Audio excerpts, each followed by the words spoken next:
പേര് യാസ്ബിന. ഞാൻ എറണാകുളത്തു നിന്നാണ് വരുന്നത്. ഞാൻ കഴിഞ്ഞ ജൂൺ ലാസ്റ്റ് വീക്ക് വന്നാണ് ഉടമ്പടി എടുത്തത്. അപ്പോൾ ഞാൻ അബ്രോഡ് പോകാൻ നോക്കുന്നുണ്ടായി. പക്ഷേ അതിന് വേണ്ടി ഡുലിംഗോ എന്ന് പറഞ്ഞൊരു എക്സാം ഇംഗ്ലീഷ് ടെസ്റ്റ് എഴുതുന്നുണ്ടായി. പക്ഷേ എനിക്കത് എത്ര ശ്രമിച്ചിട്ടും ജയിക്കാൻ പറ്റിയിട്ടുണ്ടായില്ല. ഒരു മൊഡ്യൂളിന് തന്നെ 5-10 മാർക്കിനൊക്കെ പോയിക്കൊണ്ടിരിക്കുകയായിരുന്നു.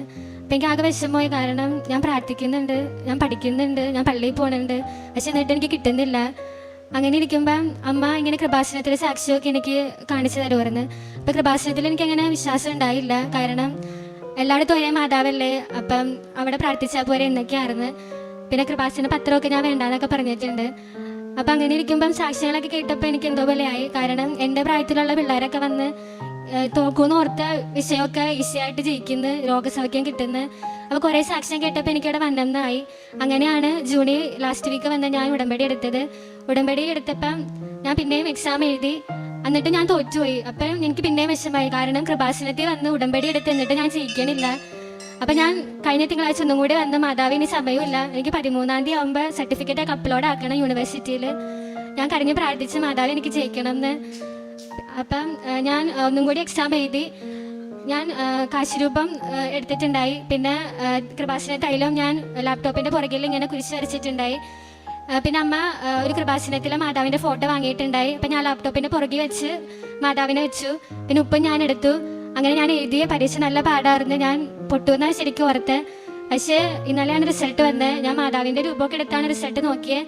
എനിക്കറിയില്ല, എനിക്ക് പറയാൻ അറിയില്ല എന്താ എനിക്ക് തോന്നിയെന്ന്. കാരണം ഞാൻ ജയിച്ച്, അത് ഞാൻ പ്രതീക്ഷിക്കാത്ത മാർക്ക് വാങ്ങിയാൽ ജയിച്ച്. ഞാൻ കറക്റ്റ് മാർക്ക് മാതാവിനോട് ചോദിച്ചുള്ളൂ, പക്ഷേ എനിക്ക് ഇരട്ടി മാർക്ക് മാതാവിനെ അനുഗ്രഹിച്ച്. പിന്നെ അടുത്ത് എനിക്ക് പറയാനുള്ളത്, യൂണിവേഴ്സിറ്റിയിൽ എനിക്ക് ഡിഗ്രി സർട്ടിഫിക്കറ്റ് വെക്കണമായിരുന്നു. അപ്പം അതിന് വേണ്ടി റിവാലുവേഷൻ വേണമായിരുന്നു. റിവാലുവേഷൻ പബ്ലിഷ് ആക്കിയിട്ടുണ്ടായില്ല. അപ്പം ഞാൻ മാതാവിനോട് കഴിഞ്ഞ തിങ്കളാഴ്ച വന്നപ്പോൾ അതും കൂടി പറഞ്ഞായിരുന്നു, മാതാവി ഡിഗ്രിയും ഡ്യൂലിംഗോയും എനിക്ക് വെക്കണം എന്ന്. അപ്പം തിങ്കളാഴ്ച ഞാൻ വന്നു. ചൊവ്വാഴ്ച തന്നെ റിവാലുവേഷൻ പബ്ലിഷായി. എനിക്ക് ഡിഗ്രി സർട്ടിഫിക്കറ്റ് അപ്ലൈ ചെയ്യാൻ പറ്റി. പിന്നെ എനിക്ക് ബിടെക് ഡിസ്റ്റിങ്ഷനും തന്ന് മാതാവിനെ അനുഗ്രഹിച്ച്. പിന്നെ എനിക്ക് പറയാനുള്ളത്, ഞാൻ എൻ്റെ കണ്ണിൻ്റെ മുകളിൽ ഇങ്ങനെ തൊലി പോകുമായിരുന്നു.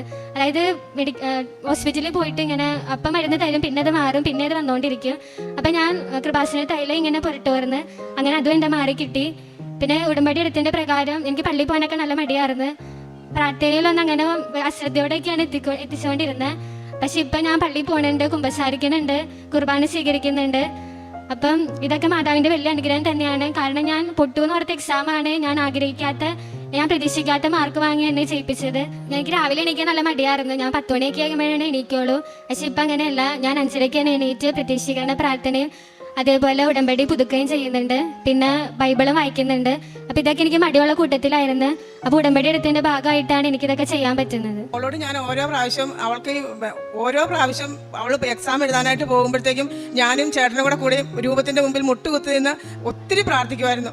5-6 പ്രാവശ്യം അത് അവൾക്ക് പരീക്ഷയിൽ തോക്കാതെ വന്നപ്പോഴും ഒറ്റ സപ്ലി പോലും കൂടാതെ നല്ല മാർക്കോട് കൂടി 7th സെം വരെ അവൾ നല്ല മാർക്കോട് കൂടി എഞ്ചിനീയറിംഗ് പഠിച്ച് പാസ്സായിട്ടും ഈ ഒരു എക്സാമിൽ മാത്രം എന്താണ് അവൾ തോറ്റു പോകണേന്ന് ഞങ്ങൾ എപ്പോഴും ഇങ്ങനെ പ്രാർത്ഥിക്കുമ്പോഴൊക്കെ മാതാവിനോട് ചോദിക്കും. പക്ഷേ അന്നേരം ഞങ്ങൾക്ക് തന്നെ ഒരു ബോധ്യം ഉണ്ടായി, മാതാവിന് അവളിലേക്ക് കൂടുതൽ, അതായത് മാതാവിനെ കൂടുതൽ അവളിലേക്ക് അടുക്കുവാനും അവൾക്ക് മാതാവിൻ്റെ ശക്തി എന്തെന്ന് മനസ്സിലാക്കി കൊടുക്കാനായിട്ടാണ് ഓരോ തോൽവി വരുമ്പോഴും ഞങ്ങൾ മനസ്സിലാക്കിക്കൊണ്ടിരുന്നത്. അപ്പോഴൊക്കെ ഞാൻ പറയും, ഇത്രയൊന്നും പോരാ, നീ പഠിക്കാഞ്ഞിട്ടല്ല നീ തോറ്റു പോകുന്നത്, നീ മാതാവിൽ പൂർണ്ണമായിട്ട് ആശ്രയിച്ച് എൻ്റെ കർത്താവ് എൻ്റെ കൂടെ ഉണ്ട്, എന്നെ ശക്തനാക്കുന്നതിലൂടെ എല്ലാം ചെയ്യുവാൻ എനിക്ക് സാധിക്കും. അവൾക്ക് ഞാൻ പറഞ്ഞിട്ട് അവൾ പ്രാർത്ഥിച്ചപ്പോൾ എടുത്തു കിട്ടിയ ഒരു വചനമാണത്. ഞാൻ പറഞ്ഞു, ആ വചനം പറഞ്ഞു നീ പ്രാർത്ഥിച്ചുകൊണ്ട് വേണം എല്ലാ കാര്യം ചെയ്യാമെന്ന് പറഞ്ഞു. എനിക്ക് ഞാൻ എപ്പോഴും പറയും, പുറത്തൊരു നാട്ടിലേക്കൊക്കെ ഒരു യൂണിവേഴ്സിറ്റിയിലൊക്കെ പഠിക്കാൻ പോകുമ്പോഴത്തേക്കും ഇതിനെ കഴിഞ്ഞും പ്രയാസമുള്ള ടെസ്റ്റുകളെല്ലാം വരും. അന്നേരമൊക്കെ പതറി പോകാതെ ഈ തോൽവിയിലൂടെ നിനക്ക് ശക്തി കിട്ടാനായിട്ടാണ് മാതാവ് ഓരോ പ്രാവശ്യവും നിന്നെ തോൽപ്പിച്ചുകൊണ്ടിരിക്കുന്നത്.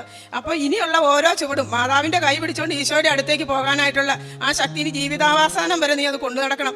മാതാവിനെയോ ഈശോയോ കൈവിട്ടിട്ട് ഒന്നും നേടാൻ നിനക്ക് സാധിക്കുകയില്ലെന്ന് അവളെ ആ വിശ്വാസത്തിൽ ഉറപ്പിക്കുവാനായിട്ട് എനിക്ക് സാധിച്ചു. ഇപ്പം എനിക്കറിയാം അവൾ എത്രമാത്രം ഈശോയോടും മാതാവിനോടും ചേർന്നാണ് നിൽക്കുന്നതെന്നുള്ള ഒരു ബോധ്യം എനിക്ക് കിട്ടി. ഇനി അത് ഏത് നാട്ടിലേക്ക് എൻ്റെ മോള് പോയാലും എനിക്ക് ഒരു ഭയവുമില്ല.